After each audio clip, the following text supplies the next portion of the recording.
ओम सूर्याय नमः। ओम भास्कराय नमः। स्वागत है आप सभी का हमारे चैनल पर। आज के इस वीडियो में हम आपको सुनाएंगे रविवार के दिन सुनी जाने वाली रविवार की व्रत की कथा। इसके साथ ही हम आदित्य हृदय स्तोत्र का पाठ भी आपको सुनाएंगे। इसके अलावा हमारे चैनल पर आप सभी प्रकार की व्रत कथाएं और महात्म्य सुन सकते हैं। इसके लिए आपको केवल हमारे चैनल को सब्सक्राइब करके बेल आइकन पर क्लिक करना है और आज की कथा अच्छी लगे तो लाइक अवश्य कर दीजिए, क्योंकि आपके लाइक से हमें पता चलता है कि आपको हमारा वीडियो पसंद आया। तो चलिए, रविवार के व्रत की कथा सुनने से पहले आपको आदित्य हृदय स्तोत्र का पाठ सुनाते हैं, जिसको भगवान श्री रामचंद्र जी ने स्वयं पढ़ा था और सुना था और लंका पर विजय प्राप्त की थी। लंका में रावण की सेना के साथ युद्ध करने से थके हुए युद्ध भूमि में रावण के पराक्रम का विचार करने वाले और परस्पर संग्राम के लिए सामने आए हुए रावण को जब श्री राम ने देखा, तभी देवताओं के साथ राम रावण युद्ध देखने के लिए आकाश में आए हुए घटियोनी ऋषि अगस्त श्री राम जी के पास जाकर बोले, हे वत्स अजान बाहु रामचंद्र, मैं तुम्हें परंपरा से चली आ रही एक गुप्त रहस्य विद्या बताता हूँ, जिससे तुम सभी शत्रुओं पर रणभूमि में विजय प्राप्त कर लोगे। ये गोपनीय आदित्य हृदय नामक स्तोत्र परम पवित्र, तेजस्वी, सभी शत्रुओं का नाशक, सदा विजय दिलाने वाला, नित्य जप करने योग्य, कभी न नष्ट होने लायक और परम कल्याणकारक है। सभी शुभ कर्मों में मंगलदायी, सभी पापों का नाशक, समस्त चिंताओं, दुखों, शोक आदि को शांत करने वाला तथा आयु बढ़ाने वाला यह उत्तम स्तोत्र है। तुम देवों और राक्षसों के द्वारा पूजित, समस्त लोकों के शासक, प्रकाश देने वाले, तेजोमय किरणों वाले, प्रातः काल में उषा की लालिमा से ऊपर उदय हो रहे भगवान विवस्वान सूर्य की आराधना। ओम रश्मिमते नमः, समुद्यते नमः, देवासुर नमस्कृताय नमः, विवस्वते नमः, भास्कराय नमः, भुवनेश्वराय नमः इन नामवाचक मंत्रों से करो। इन आदित्य देवता में सभी देवता विराजते हैं। ये अपूर्व तेजों में प्रकाश पुंज किरणों से मंडित है। ये अपनी प्रभा से देवों तथा असुरों के समूह को और समस्त लोकों की रक्षा करता है, अर्थात समस्त देवता इन्हीं सूर्य के रूप है। ये अपनी किरणों से जगत को शक्ति और स्फूर्ति देता है और इससे ही ये सबका पालन करता है।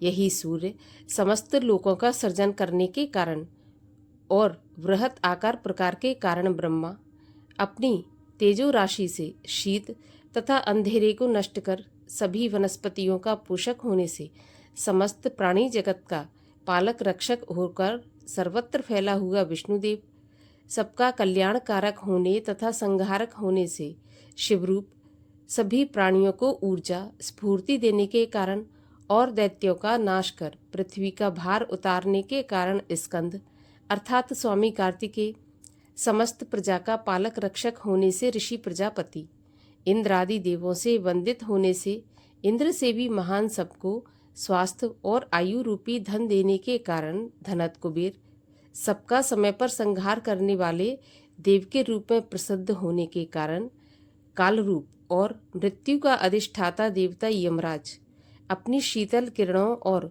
शुभ प्रकाश से प्राणियों, वनस्पति जगत और नक्षत्र मंडल को सुख शांति देने वाला होने से सोम, चंद्रमा और समस्त तरल पदार्थों का स्वामी, जल निधि का प्रतिनिधि देवता वरुण है। यही आदित्य देवता सभी प्राणियों का पितर पूर्वज है।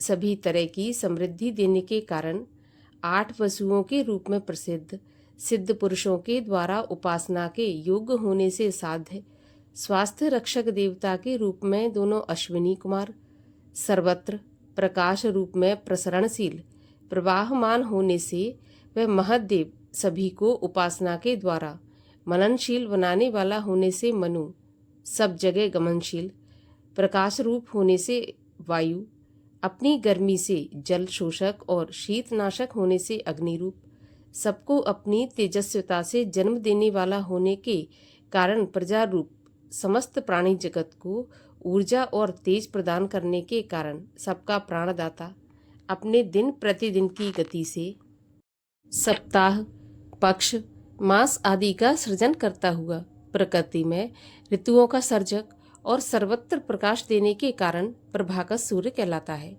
प्रजापति महर्षि कश्यप की पत्नी अदिति के तेज से उत्पन्न सब प्राणियों को जन्म देने वाले सूर्य, आकाश में भ्रमण करने वाले, अपनी किरणों की गर्मी और प्रकाश से जगत का पोषण करने वाले, किरणों की माला वाले, प्रातः उदय के समय तपे हुए सोने के समान रंगरूप वाले, शीत नाश करने के कारण अच्छे लगने वाले, ब्रह्मांड की उत्पत्ति के कारण हिरण्य रेता, परम तेजस्वी और रात्रि का अंधेरा दूर कर दिन को प्रकट करने वाले हैं। सभी दिशाओं में व्यापक तेजस्वी हरे रंग के घोड़ों के रथ पर विराजमान, हजारों प्रकाशमान शिखाओं वाले, 7 वर्णों के घोड़ों वाले, 7 क्रमों में अपनी तेजस्वी किरणों को बिखेरने वाले, अंधेरे को मथकर चीरकर प्रकाश रूप में अवतरित होने वाले, सबका कल्याण करने वाले, सबका दुख दूर करने वाले, भरण पोषण और संहार करने वाले मार्तंड की संतान अर्थात तेजोपुंज विश्व को जीवन देने वाले हैं। किरणों का चक्र धारण करने वाले अर्थात अत्यंत तेजस्वी प्रभा मंडल वाले हैं। प्रजापति विश्व को रचने वाले, प्रकाश पुंज को अपने अंदर छिपाए हुए तेजस्वी हिरण्यगर्भ ब्रह्मा, स्वभाव से सबको सुख देने वाले, अपनी प्रखर प्रचंड गर्मी से तीनों लोकों को तपाने वाले, रात्रि नष्ट कर दिन प्रकट करने वाले, सभी प्राणियों को प्राण देने वाले, समस्त प्राणियों द्वारा स्तुति के युग, अत्यधिक गर्मी को अपने अंतः में संभाले हुए, अदिति माता की संतान, सभी रिद्धि सिद्धियों के दाता, शंख आनंद रूप, व्यापक और संसार से ठंडक दूर करने वाले हैं। आकाश मंडल के अधिष्ठाता स्वामी, अंधेरे के चक्र को तोड़ने वाले, ऋग्वेद, यजुर्वेद, सामवेद के पारंगत ज्ञानी, अपनी तेज किरणों से पृथ्वी का जल सोखकर पुनः समय पर घनी वर्षा कराने वाले, जल को पैदा करने वाले सूर्यदेव, विंध्य नामक पहाड़ों का प्रतिदिन चक्कर लगाने वाले अर्थात आकाश में तेज गति से चलने वाले हैं।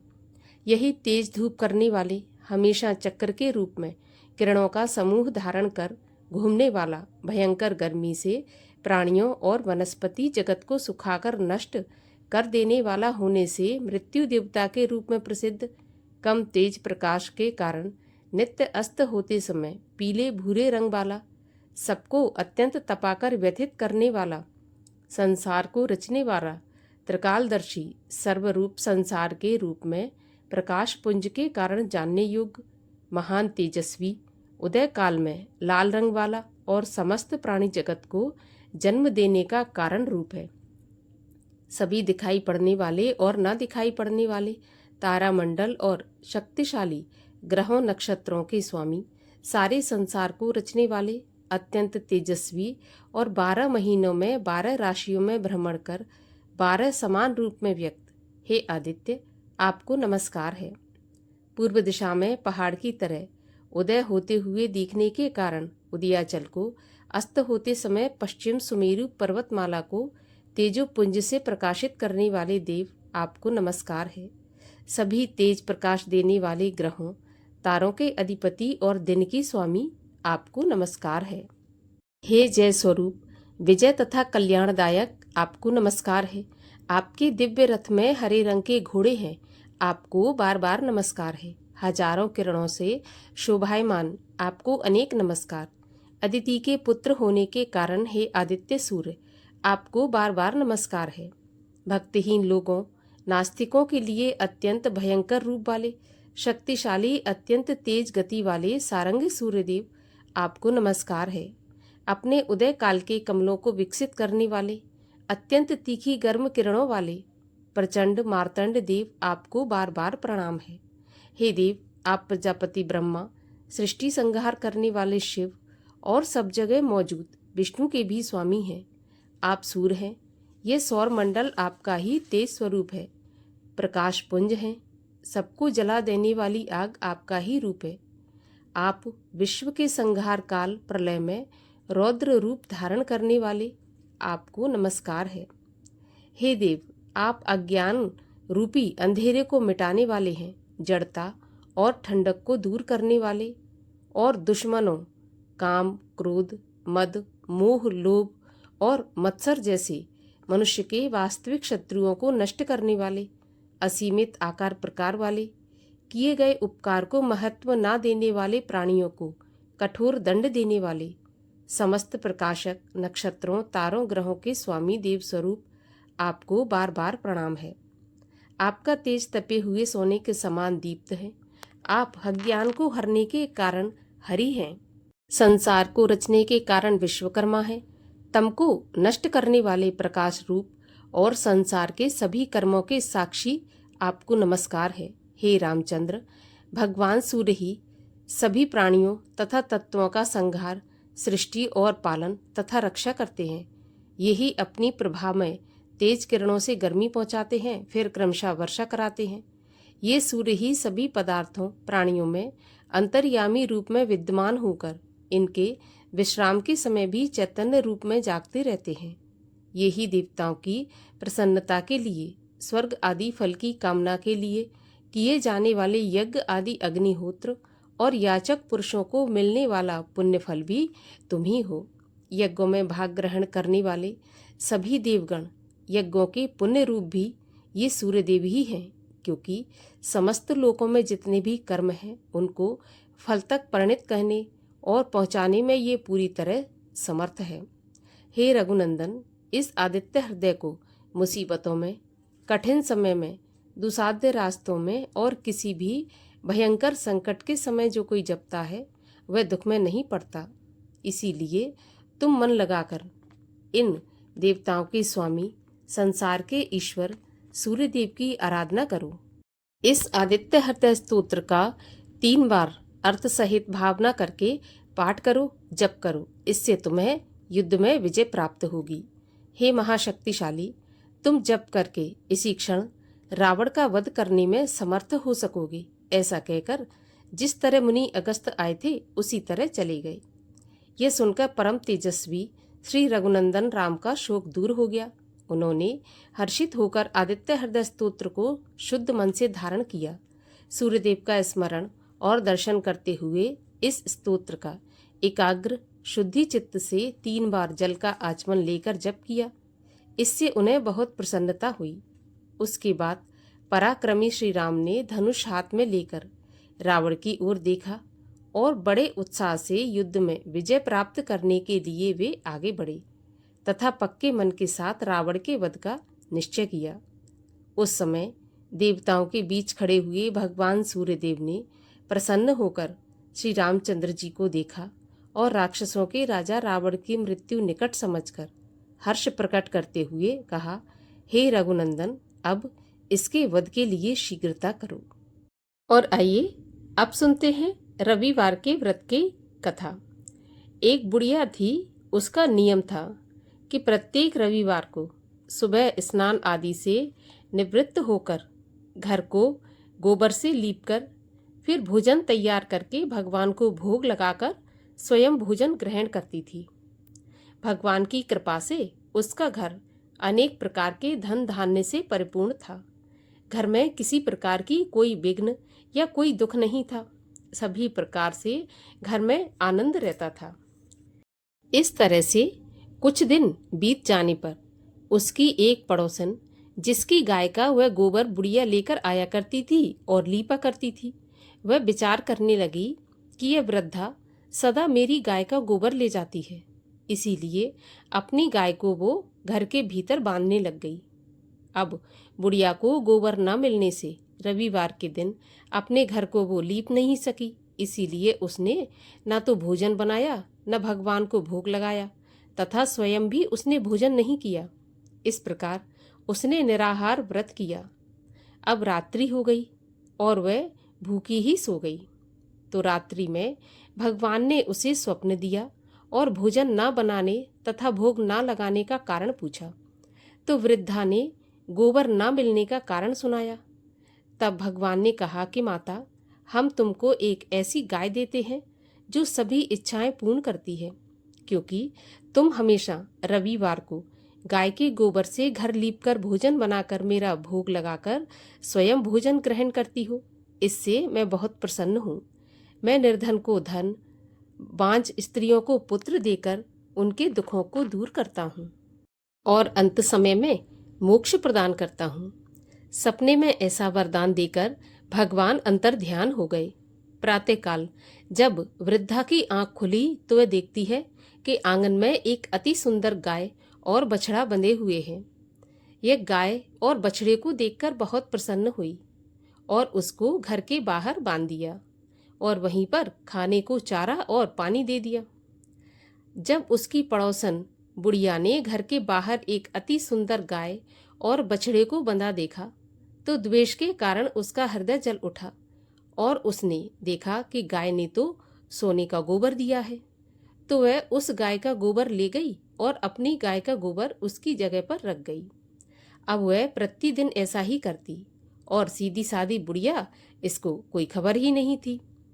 तब सर्वव्यापी भगवान ने सोचा कि चालाक पड़ोसन के कर्म से बुढ़िया ठगी जा रही है, तो ईश्वर ने संध्या के समय अपनी माया से बड़े जोर की आंधी चला दी। बुढ़िया ने आंधी के भय से अपनी गाय को घर के भीतर बांध लिया। प्रातःकाल जब बुढ़िया ने देखा कि गाय ने सोने का गोबर दिया है तो उसके आश्चर्य की सीमा नहीं रही और वह बहुत खुश हुई। अब बुढ़िया रोजाना गाय को घर के भीतर ही बांध लिया करती थी। उसने अब गाय को बाहर बांधना बंद कर दिया।